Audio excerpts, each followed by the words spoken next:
Continuing the reading for chapter 14, top of page 169. Then tell me what the worlds were like, honey. It was going to be hard to explain to Miss Thomas about mighty maples and hints from flyers. As long as I kept Herman E. Calloway being my father to myself, the whole thing made real good sense. But as soon as I tried to tell other folks about it, it seemed like maybe it was something some stupid kid had dreamed up, like it was wishing and hoping instead of something true and real. I looked down at my suitcase and said, well, and I could tell my luck was changing. Before I could say anything else, Miss Taylor was at our table with the tray. Miss Thomas reached across the table, patted my hand, and said, we'll talk tomorrow. But I bet you're sick and tired of answering people's questions, aren't you? I said, yes, ma'am, I am. But I did notice that she'd said tomorrow. That might mean they weren't going to try to send me back to Flint right away. Miss Taylor said, Miss Thomas, and set a place in front of her, then said, Mr. Jimmy, and gave him some food too. And then said, steady, and put his plate down so it rattled a little. Then said, and finally, the young gentleman, and put a plate crammed with food in front of me. It was the best meal I'd ever had.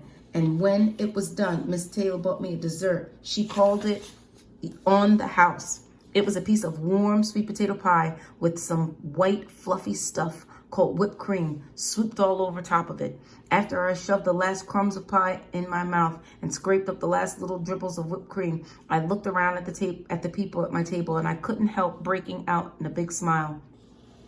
I didn't see it before, but now that I looked, I could tell that Miss Thomas must be the most beautiful woman in the world. When she talked, she moved her hands and fingers around, and the lights from the ceiling and from the little candle on the table would bounce off all them diamonds and spark up in your eye and make you feel like you'd been hit with some kind of magic fairy dust. Then you couldn't help but smile. All the while she'd hum too, but hum doesn't seem like it's the right word for what she was doing. Most times I had heard humming before. It was just an excuse for not being able to sing, or something people do if they didn't know the words to a song. That doesn't fit the sounds Miss Thomas was making. You couldn't help but look up and wonder if this was a real human being that was making these sounds. Her humming reminded me most of was that feeling that you get when you walk barefoot on a railroad track for a long time before you can see it. You can feel the train coming right through the bottom of your feet. Her humming started slow and easy at first, but then, just like that, you could feel the train shake and shake and shaking from somewhere far off, while Miss Thomas's humming made you feel like something big and strong was passing right by you, and everything on you was getting rattly and shaky and about to get shook. It made you want to drop your fork and grab hold of something solid. From hearing just this little bit of humming, I could understand why Mr. Jimmy didn't call her a singer. Singer wasn't a big enough word to take the kind of music that was jumping out of Miss Thomas's chest. I didn't notice before how funny Mr. Jimmy was. The stories he was telling about traveling around the country with Herman E. Calloway had us all laughing so much that even the nosy people at other tables near ours quit eating and were busting their guts and throwing their 2 cents into the stories. The only table that was quiet was where the dusky devastators were sitting. It seemed like Herman E. Calloway could make it so you just wanted to sit and watch your hands with a sad look on your face. And I hadn't noticed before how nice Steady Eddie was either. He talked out of the side of his mouth and kept his eyes kind of blinky halfway down, especially when Miss Taylor would come to our table to see if we were all right, which she did a lot. And he was the first person I'd ever seen who could eat and talk and laugh and drink and squeeze whistles, keeping a toothpick dangling out of his mouth. No matter what he'd do with that toothpick, always stayed dancing just below his mustache. And Steady Eddie took his time to show me how to hold my lips and how to put my fingers like I was really playing a pretend saxophone. I'm not sure exactly when it happened, if it was when I was scraping the last little bit of drops of melted whipped cream, or if it was when Miss Thomas's fingers got to flinging all that magic fairy dust. But sometime whilst I was sitting in the sweet pea, another seed got sprouting. Sometime in that smells like heaven place Another mighty maple tree started digging down roots and grabbing hold.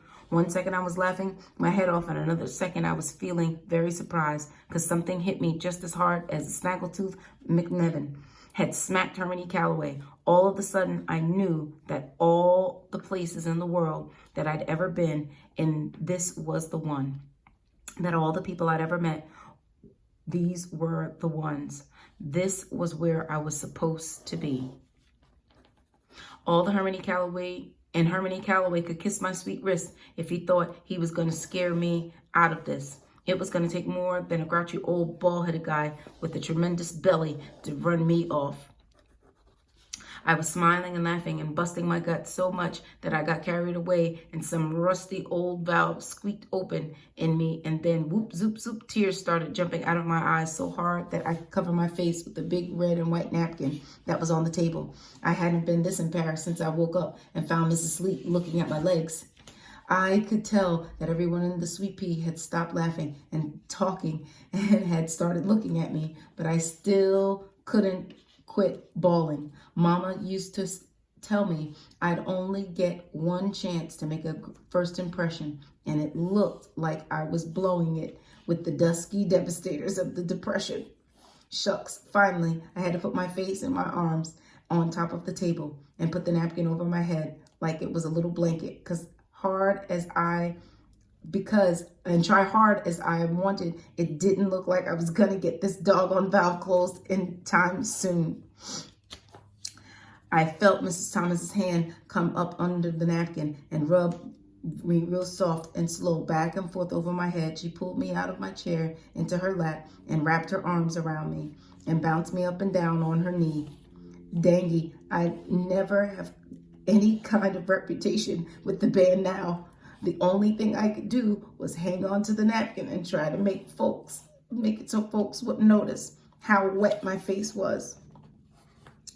She said, so quiet that I was the only one in the world who could hear it. Okay, baby, okay. I know, sweetheart, I know. Then she started humming again with my ear smashed up right against her chest. It felt like my bones and muscles quit doing their jobs. It felt like something as big as a steam locomotive engine was chugging right past my ear. I wasn't sure if it was her lips or her hand, but something whispered to me in a language that I didn't even have any trouble understanding it. Go ahead and cry, Bud, you're home.